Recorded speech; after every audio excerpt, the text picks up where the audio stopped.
Yo, what's up, everyone? Today we're breaking down the slang term hall pass. So, what does it actually mean? In simple words, hall pass is an excuse or permission to leave class or skip a task temporarily.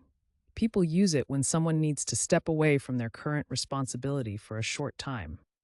Sometimes it can also mean something slightly different depending on the context. Where did it come from? Slang usually has a cool backstory. Hall pass first showed up in school settings where students need official permission to leave class. Over time, it spread into everyday talk, especially among students and casual conversation. Now let's check out how to use hall pass in a sentence. Correct example 1. She asked the teacher for a hall pass so she could visit the nurse. Correct example 2.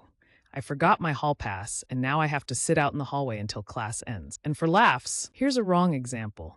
My grandma said hall pass at Sunday dinner, and everyone just froze. See how slang adds personality and vibe?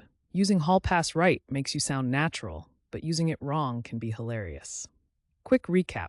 Hall pass means an excuse or permission to leave class or skip a task temporarily. It started in school settings, and now you'll hear it in conversations, online, or even in music. Now it's your turn. Drop your best sentence with hall pass in the comments. And if you want to learn more slang and fun word histories, don't forget to subscribe and join our community here every day.